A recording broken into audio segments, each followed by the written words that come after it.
Hello students, welcome to Magnet Brains Hindi. मैं लाली वर्मा आप सभी विद्यार्थियों का मैग्नेट ब्रेन्स हिंदी में बहुत बहुत स्वागत करती हूँ। स्वागत करने के साथ साथ ये आशा भी करती हूँ कि आप सभी स्वस्थ होंगे, खुश होंगे, प्रसन्नचित होकर अपने सभी काम भी कर रहे होंगे, साथ ही साथ वीडियो देखने भी बैठ गए होंगे, है ना। बहुत बढ़िया। तो एक बार एकदम पूरे जोश के साथ अपने आप को शाबाशी देते हुए तालियां बजा लीजिए, क्योंकि कहते हैं ना कि जब शुरुआत अच्छी हो तो अंत भी अच्छा ही होता है ना।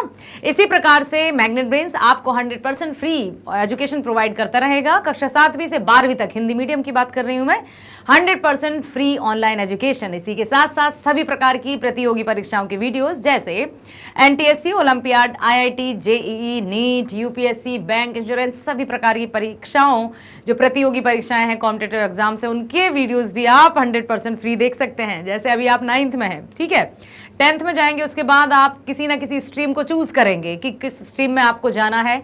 उस स्ट्रीम के तो वीडियोस आपको मिलेंगे ही, साथ ही साथ जिस भी फील्ड में आप जाना चाहेंगे, जिस भी लक्ष्य की आप प्राप्ति करना चाहेंगे, उसके वीडियोस भी आप बेस्ट क्वालिटी में देख सकते हैं आपके फेवरेट चैनल मैग्नेट ब्रेन्स पर। आइए तो शुरू करते हैं इस वीडियो की। इस वीडियो में हम देखने वाले हैं अपनी पाठ्य पुस्तक गोधुली भाग 1 पाठ 8, काव्य खंड का पाठ 8 है। कविता का नाम है मेरा ईश्वर। मेरा ईश्वर लिखा है लीलाधर जगूड़ी जी ने। अब हम देखेंगे कि किस प्रकार से इन्होंने परमात्मा को संबोधित किया है, या उनसे कोई कहता है ना कि अरे जब कुछ दुख या परेशानी आती है तो हम परमात्मा से शिकायत भी करने लगते हैं। और कुछ लोग ऐसे भी होते हैं जो हर स्थिति में, हर परिस्थिति में ईश्वर का धन्यवाद ही देते हैं। क्या ऐसे लोगों को आपने देखा है? बताइएगा। यदि ऐसे लोगों को आपने देखा है तो धन्य है वे लोग जो हर एक परिस्थिति का सामना हंसकर करते हैं। परिस्थिति जो भी हो, बस इतनी प्रार्थना करते हैं कि हे परमात्मा, मनुष्य जीवन है तो संघर्ष तो आएगा ही, विपत्तियां भी आएंगी, परेशानियां भी आएंगी, क्योंकि रास्ता एकदम सिंपल नहीं होता है। कहीं ना कुछ ना कुछ अवरोध अवश्य होते हैं, कहीं गड्ढे होते हैं तो कहीं स्पीड ब्रेकर्स होते हैं, कहीं कुछ तो होता है। ठीक उसी प्रकार से जीवन की राह है, उसमें भी उतार चढ़ाव आते हैं, अप्स एंड डाउन्स आते हैं। तो उसमें हमें किस तरह से अपने आप को मोटिवेट करते रहना है, वही है सबसे बड़ी बात। अब परेशानी आए तो क्या हम विचलित हो जाएं, या खुशी में हम सब कुछ भूल के एकदम उसमें लीन हो जाएं या लिप्त हो जाएं और दुख आने पर उससे शिकायत करें? ऐसा नहीं करना है। अब देखते हैं कि लीलाधर जगूड़ी जी ने क्या लिखा है इस कविता में। तो आइए जानते हैं सबसे पहले कवि परिचय, उसके बाद हम चलेंगे कविता पर। कविता को पढ़कर उसके अर्थ को समझेंगे और उसके भावार्थ को भी समझेंगे। अच्छा, एक और बात बताइए, क्या अर्थ और भावार्थ दोनों एक होते हैं या अर्थ और भावार्थ दोनों अलग होते हैं? बताइए। हाँ, किसी ने जवाब दिया कि अर्थ और भावार्थ अलग ही होंगे, तभी तो अर्थ अर्थ है, भावार्थ भावार्थ है। क्या बात है, वेरी नाइस, ये हुई ना बात, गुड। हाँ, अर्थ मीन्स जो भी पंक्तियां लिखी हुई हैं उनके शब्द हमसे क्या कहना चाहते हैं, या शब्दों के माध्यम से कवि क्या बताना चाहते हैं, वो अर्थ हुआ। जो लिखा हुआ है, जो शब्द हैं, जो पंक्ति है, उसमें जो भी लिखा हुआ है और उसको हम एक्सप्लेन करें तो वो होता है अर्थ। क्लियर? भावार्थ, भाव अर्थ। अब अर्थ के साथ साथ उसका भाव भी पता लगाना है। मान लो, अच्छा ओके, एक एग्जांपल, ये क्या है, मान लीजिए एक पेन है, ठीक है, इसका अर्थ क्या है, काम क्या है इसका, लिखना। अभी हम पेन की बात कर रहे हैं, ठीक है, इसका है लिखना। अब इसका भाव क्या है? भाव मतलब मोल क्या है, मूल्य क्या है, वैल्यू क्या है, तो उसकी वैल्यू हमें पता करनी होगी। बस उसी प्रकार से कोई भी कविता जब हम पढ़ते हैं और उसका अर्थ आपसे पूछा जाता है, तो जो लिखा होता है उसको हमें वर्ड टू वर्ड करके अच्छे शब्दों में उसका अर्थ बताना होता है, और भावार्थ मतलब भाव के साथ हमें अर्थ बताना होता है कि इसमें कवि प्रत्यक्ष रूप से तो कवि ने ये कहा है जो अर्थ में बताया, परोक्ष, प्रत्यक्ष मीन्स डायरेक्ट रूप, परोक्ष मीन्स इनडायरेक्ट रूप, ठीक है। तो प्रत्यक्ष रूप से कवि ने जो कहा है वो पंक्तियों में लिखा है, परोक्ष रूप से कवि हमसे क्या कहना चाहते हैं वो होता है भाव, भाव अर्थ। तो भाव के साथ साथ अर्थ बताते हैं कविता में भावार्थ। तो आइए चलते हैं मेरा ईश्वर। सबसे पहले जानते हैं लीलाधर जगूड़ी जी के बारे में।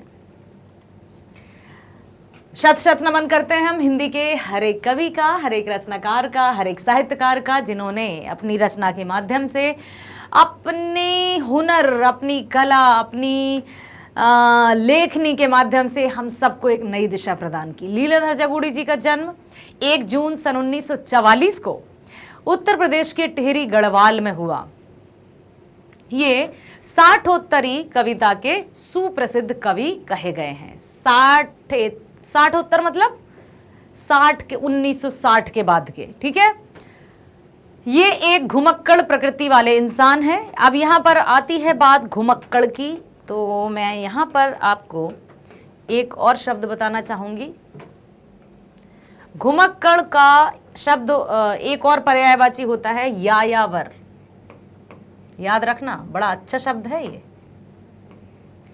तो ये घुमक्कड़ प्रकृति वाले इंसान थे, या घुमक्कड़ी तो यायावरी हो जाएगा, ठीक है। यायावरी का अर्थ भी होता है घुमक्कड़।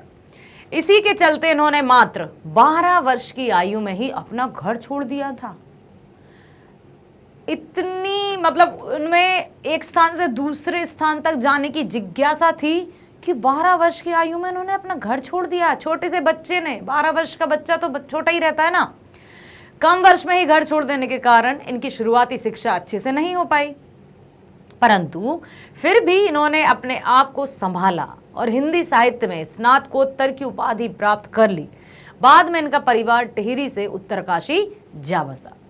12 वर्ष की आयु में घर छोड़ दिया। प्रारंभिक शिक्षा तो ठीक से नहीं हो पाई, लेकिन फिर भी इन्होंने अपने आप को संभाले रखा, भटके नहीं। और स्नातकोत्तर मतलब पीजी, पोस्ट ग्रेजुएशन कहते हैं, ठीक है। ठीक, स्नातक मीन्स ग्रेजुएट, स्नातकोत्तर मीन्स पोस्ट ग्रेजुएट, उपाधि प्राप्त कर ली। और फिर इनका जो परिवार था वो उत्तरकाशी में जा बसा। सन 1961 में इन्होंने फौज में गढ़वाल रेजिमेंट में रंगरूट के तौर पर कार्य भी किया। बाद में इन्होंने ये नौकरी छोड़ दी। इसके पश्चात इन्होंने लगभग 15 वर्ष मीन्स 1965 से 1980 तक अध्यापन का कार्य भी किया, टीचिंग प्रोफेशन में भी आए, ठीक। 1981 में ये उत्तर प्रदेश के सूचना एवं जनसंपर्क विभाग से जुड़े और विभागीय पत्रिका उत्तर प्रदेश का संपादन भी किया। तब से लेकर अब तक वे लगातार अपनी लेखनी में लगे हुए हैं। इन्हें साहित्य अकादमी पुरस्कार, सहाय सम्मान तथा 2004 में पद्मश्री पुरस्कार भी मिला। ध्यान रखिएगा कौन कौन से अवार्ड मिले इनको, साहित्य अकादमी पुरस्कार, सहाय सम्मान और 2004 में पद्मश्री पुरस्कार से सम्मानित किया गया। लीलाधर जगूड़ी जी को याद रखिएगा। हाँ, अब पढ़ते हैं हम कविता। हम जब परमात्मा को नमन करते हैं कितना सुकून मिलता है, कभी आपने अनुभव किया है? बहुत से ऐसा कहते हैं ना, नास्तिक प्रवृत्ति, आस्तिक प्रवृत्ति। आस्तिक मीन्स जो ईश्वर को मानते हैं, नास्तिक मतलब जो नहीं मानते हैं। उनके नहीं मानने के पीछे भी मानना छुपा रहता है। अब आप सोच रहे हो ये कैसे मैडम?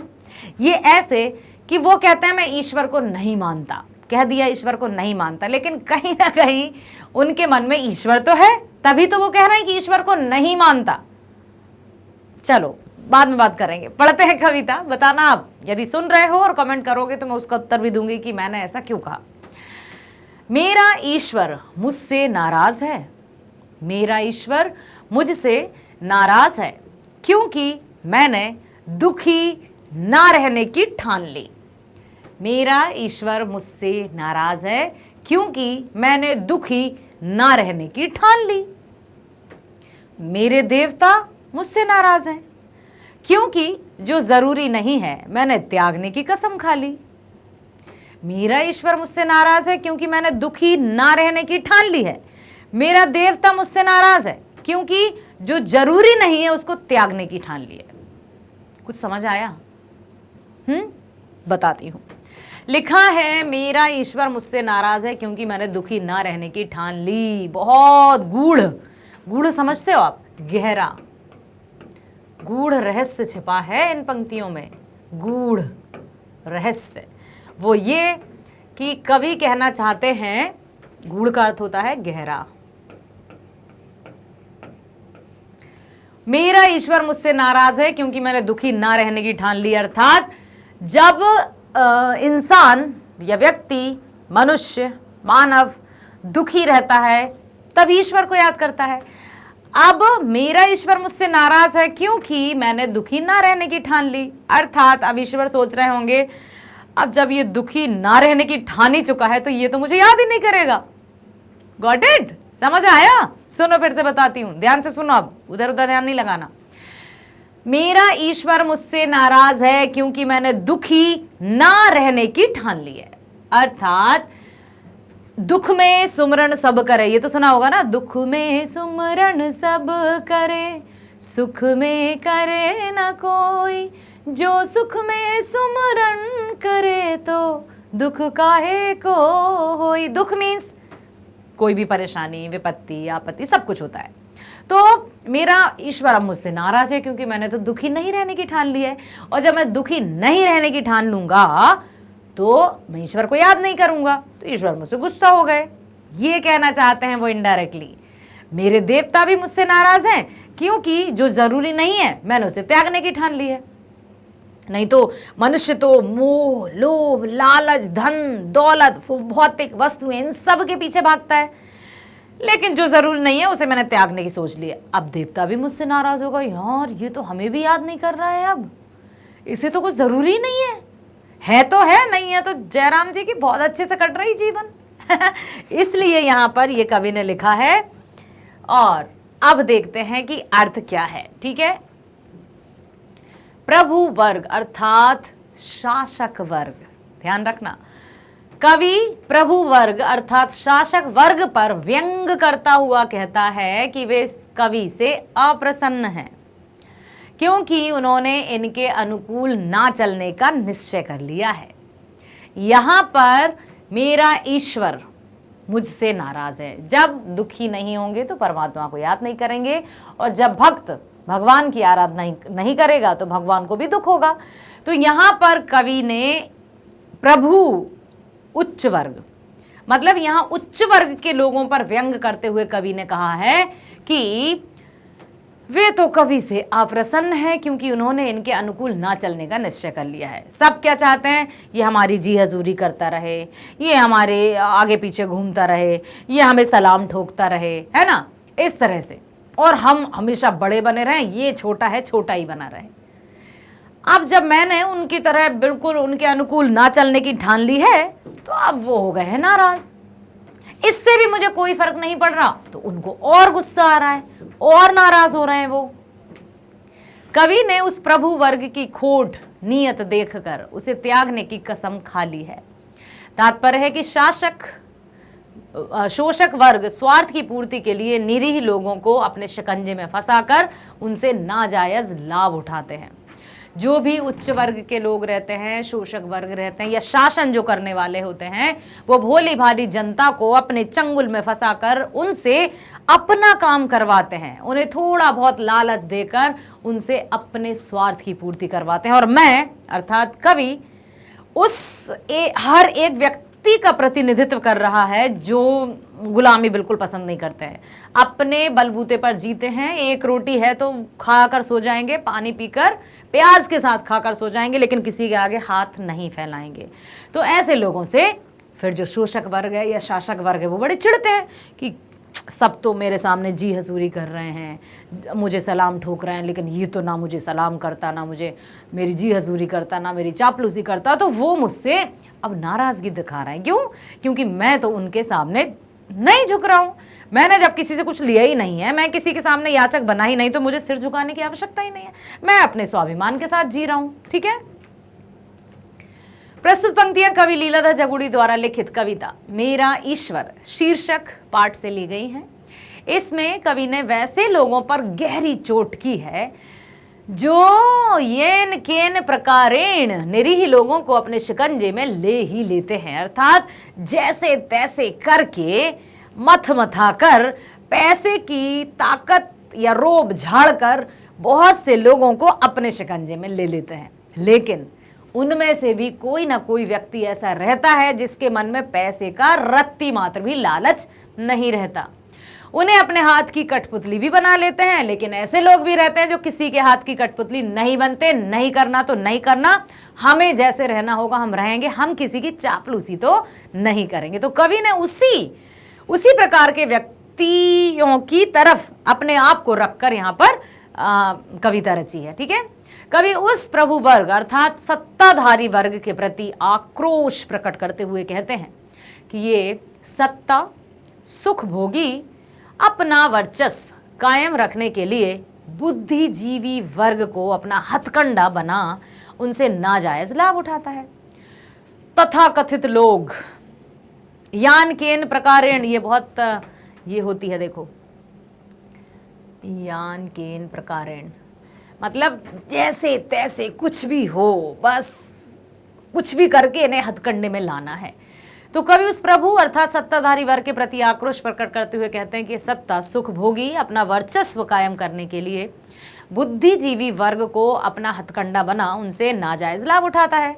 बुद्धिजीवी जो अपने आप को समझदार समझते हैं, बुद्धिमान समझते हैं, तो उन्हीं लोगों को सत्ताधारी लोग अपने शिकंजे में फंसाते हैं और फिर उनसे अपना कार्य करवाते हैं। कभी ऐसा करके दुखी रहना ही नहीं चाहता, इसलिए वह उस प्रभु वर्ग से अलग रहने में ही अपना शुभ मानता है। अतः कवि के कहने का भाव है कि सत्ताधारी वर्ग की गलत नीति के कारण सामाजिक परिवेश दूषित हो रहा है। अतएव ऐसे भ्रष्ट वर्ग का त्याग करने में ही जनता का कल्याण है। यदि हम भी उसी भेड़ चाल में शामिल हो गए तो हम भी एक दिन गड्ढे में जरूर गिरेंगे। अर्थात अपना वजूद, अपना अस्तित्व अपने बलबूते पर तय करना है, किसी के सामने दुम हिलाकर कदापि नहीं। यदि किसी के सामने हम याचक बनकर यूं ही खड़े रहे या उसकी चापलूसी करके अपने आप को बड़ा समझते रहे कि हाँ हमारे पास ये है वो है, तो ठीक है, अपने आप को आपको लग रहा है कि मैं तो बहुत बड़ा शहंशाह हूं, लेकिन आप अपनी ही नजरों में शून्य रहोगे। क्योंकि जहां आत्मसम्मान नहीं है, आत्मसम्मान जहां खुद का सम्मान नहीं है, वहां क्या सम्मान होगा। इसलिए अपने जीवन को हमेशा सिर उठाकर ही जीना चाहिए। अगली पंक्तियां हैं, ना दुखी रहने का कारोबार करना है, क्योंकि अक्सर लोग दुखी रहते हैं, फिर इसके सामने दुख प्रकट कर दिया, उसने उसके सामने दुख प्रकट कर दिया, दुख दुख दुख दुख दुख दुख, लो भैया हो गया। तो ना दुखी रहने का कारोबार करना है, ना सुखी रहने का व्यसन। ना तो दुखी रहने का कारोबार करना है कि चलो हम करेंगे आपकी सहायता, अरे दुखी क्यों होते हो, एक बार किसी ज़रूरतमंद व्यक्ति की सहायता कर दी और जीवन भर उसको अपना गुलाम बना लिया। तो ऐसा कारोबार कवि को नहीं करना है। ना सुखी रहने का व्यसन और ना ही सुख से जीने की लालसा, ना ही उसका दिखावा करना है कि हम तो बहुत, हमारे पास धन दौलत भौतिक ये सारी चीज़ें हैं। तो क्या भौतिक वस्तुओं से सुख प्राप्त होता है? नहीं तो हाँ, दिखाने में ज़रूर लगता है कि अरे बाप रे वाह, इनके पास तो बड़े बड़े महल हैं, बड़ी बड़ी गाड़ी हैं, कितने सुख और चैन से ये रहते हैं। लेकिन सुख और चैन पैसों से कदापि नहीं खरीदा जा सकता। मेरी परेशानियां और मेरे दुखी ईश्वर का आधार क्यों हो? बिल्कुल सही है। अब जब हम परमात्मा को याद करते हैं तो हम उससे यही क्यों कहते कि हे प्रभु मेरे दुखों का निवारण करना, हे प्रभु मुझ पर कोई संकट मत आने देना, हे प्रभु मुझे परीक्षा में अच्छे नंबर दिला देना। क्यों? हाँ, हमारा जो कनेक्शन है परमात्मा से, वो उसका आधार या उसका बेस दुख ही क्यों हो?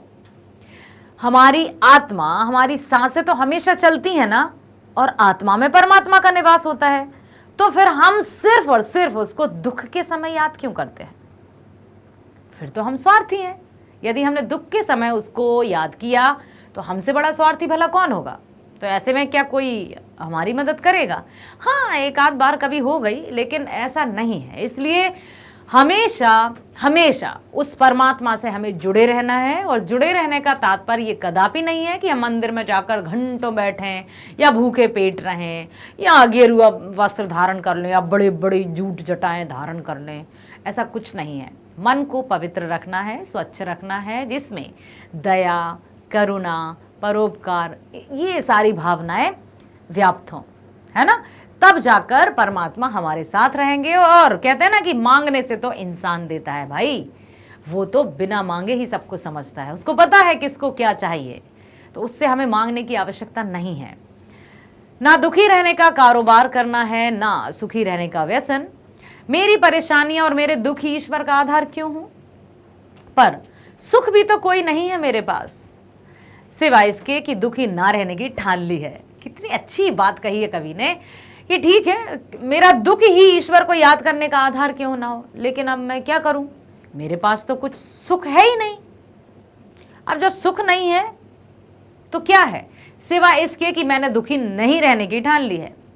सुख नहीं है तब भी कोई बात नहीं, क्योंकि मैंने तो ठान ली है दुखी नहीं रहने की। जो भी स्थिति होगी, जो भी परिस्थिति होगी, मुझे दुखी नहीं होना है, मतलब नहीं होना है, बस ये मैंने ठान ली है। कवि अपना विचार प्रकट करते हैं कि उसे ना तो ऐसा काम करना है जो दुख का कारण बने, और ना ही उसे सुख से रहने की आदत डालनी है। कहते हैं ना, जिसने दादी नानी से हमने ये बातें सुनी है कि जिसने घी लगी रोटी चखी हो या खाई हो, वो रूखी रोटी कैसे खाएगा। तो जिसको कभी सुख की आदत हो गई हो, वो दुख में कैसे रह पाएगा। इसलिए हर एक परिस्थिति में अपने आप को ढालना आना चाहिए। आजकल बहुत सारी ऐसी तकनीक आ गई हैं जिसने मनुष्य को बिल्कुल मशीनी बना दिया है। जैसे धूप से डर लगना, धूप में भी नहीं निकलना, गर्मी का सामना करना ही नहीं है, एसी और ये इन सब के आदी बन गए हैं।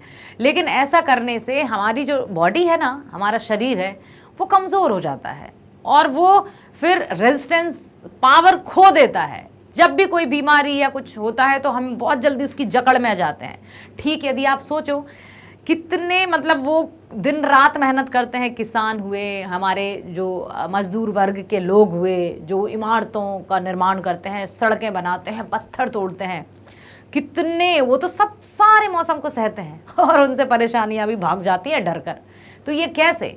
हम ये नहीं कहते कि हर एक को अब उतनी ही मेहनत करनी पड़ेगी, खेत में हल जोतना पड़ेगा, पत्थर तोड़ने पड़ेंगे, लेकिन हर एक मौसम का सामना भी करना आना चाहिए, सहना भी आना चाहिए, धूप में भी जाना चाहिए। आपको तो पता है ना, वैज्ञानिक दृष्टि से विटामिन डी हमें सूर्य की किरणों से प्राप्त होती है, और बहुत सारी हैं जो कि हम परेशानियों से जूझ सकते हैं।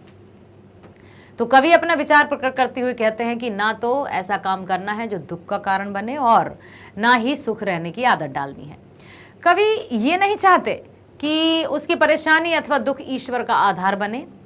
तात्पर्य यह है कि कवि सहज रूप में रहना चाहते हैं, बस संतुलित, ना तो उछलना है ना एकदम रेंगना है, आराम से मस्त अपने जीवन को व्यतीत करना है। दुख एवं सुख जीवन में आते जाते ही रहते हैं, अतएव कवि सहज मानवीय जीवन जीने का निश्चय करते हैं कि दुख सुख, कहते हैं ना, संसार एक नदिया, सुख दुख दो किनारे हैं, ना जाने कहाँ जाएं हम बहते धारे हैं।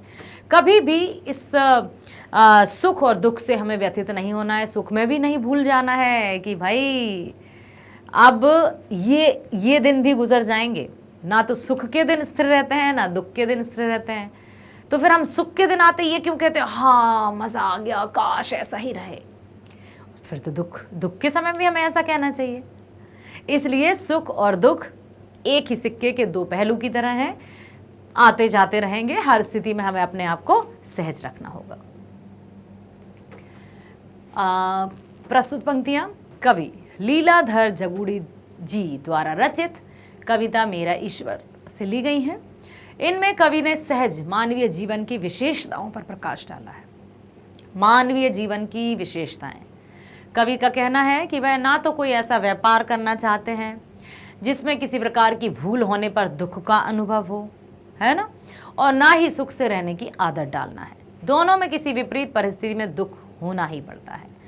कवि तो सहज जीवन जीना चाहते हैं, वह यह भी नहीं चाहते कि उनकी कठिनाई तथा दुख किसी की आलोचना का विषय बने। जिसने प्रसन्नतापूर्वक रहना सीख लिया है उसके लिए सुख तथा दुख दोनों एक जैसे प्रतीत होते हैं। बस मन में ये ठान लेनी है कि हमें भाई दुखी नहीं रहना है, हर परिस्थिति का सामना करना है। कवि के कहने का भाव है कि आलोचना का पात्र वह होता है जो अपनी सुख सुविधा के लिए दूसरों को दुख देता है। बहुत अच्छी बात है, प्लीज इसको ध्यान रखना कि आलोचना का पात्र वह होता है जो अपनी सुख सुविधा के लिए दूसरों को दुख देता है, जबकि कवि सहजता में ही जीवन का असली रस पाता है। तो हमें आलोचना का पात्र कभी नहीं बनना है, क्योंकि हाँ, ये बिल्कुल सही है, ऐसे लोग होते हैं जो सिर्फ और सिर्फ अपने सुख दुख की बातें सोचते हैं और अपने सुख के लिए दूसरों को भी दुखी कर देते हैं। हम खुश रह रहे हैं, बहुत अच्छी बात है, लेकिन हमारी खुशी किसी के दुख का कारण ना बने, हमारे कारण किसी का अहित ना हो, हमारे कारण कोई आहत ना हो। यही मनुष्यता है, यही मानवता है। इसलिए इन बातों का हमेशा ध्यान रखना है आपको। हमेशा हमें मनुष्य जीवन मिला है, बड़े ही कई कितनी हमने प्रार्थनाएं की होंगी, तब जाकर हमें मनुष्य जीवन प्राप्त हुआ है। तो इस मनुष्य जीवन में मनुष्यता को अपने मन में अवश्य बसाए रखना है। परमात्मा के निकट हम जितने रहेंगे उतने ही व्यर्थ की बातों से बचे रहेंगे। ठीक है, तो यही कहा है कवि लीलाधर जगुड़ी जी ने। आशा करती हूँ आप समझ गए होंगे कि मेरा ईश्वर कविता के माध्यम से कवि हमसे क्या कहना चाहते हैं। क्या कहना चाहते हैं? यही कि हमें अपने स्वार्थ के वशीभूत होकर दूसरों के दुखी कदापि नहीं करना है। हर स्थिति में अपने आप को बिल्कुल संतुलित बनाए रखना है, ना तो खुशी में उछलना है इतना कि गिर जाएं, और ना ही दुख में बिल्कुल रोते गाते रहना है। किसी से कोई प्रकार की शिकायत नहीं करनी है। यही मनुष्य जीवन है, उतार चढ़ाव आएंगे। आशा करती हूँ समझ गए होंगे आप। मैग्नेट ब्रेन्स इसी तरह से हर एक विषय की एजुकेशन आपको 100% फ्री प्रोवाइड करता है। आपको पता है ना, English medium kindergarten to class 12th और हिंदी मीडियम कक्षा 7वीं से 12वीं तक की ऑनलाइन स्कूल एजुकेशन 100% फ्री है भैया। बिल्कुल सही सुन रहे हो आप, क्योंकि हम किसी एक चैप्टर या 2 पार्ट या 3 या 5 पार्ट की बात नहीं करते हैं। यहाँ तो संपूर्ण पाठ्यक्रम फ्री है, और वो भी किसी एक विषय का नहीं है। हिंदी, इंग्लिश, गणित, सामाजिक विज्ञान, सभी विषय की complete education, online school education free. इसी के साथ साथ सभी प्रकार की प्रतियोगी परीक्षाओं के वीडियोस भी आपको फ्री ही प्रोवाइड किए जा रहे हैं, फ्री ही प्रोवाइड किए जाते रहेंगे। इसलिए किसी प्रकार की टेंशन नहीं करना है। बस आप तो वीडियोस देखो, लाइक करो, सब्सक्राइब करो, क्योंकि सब्सक्रिप्शन का कोई चार्ज नहीं है। बिल्कुल सही सुना है आपने। हम कभी भी आपसे पेड सब्सक्रिप्शन की बात नहीं करेंगे। लिंक शेयर कीजिए, अधिक से अधिक शेयर कीजिए, ताकि आपकी तरह और भी जो होनहार स्टूडेंट्स हैं वे भी ऑनलाइन बेस्ट एजुकेशन का लाभ ले सकें। ठीक है, मिलते हैं नेक्स्ट वीडियो में। स्वस्थ रहिए, खुश रहिए। Bye bye, thank you so much.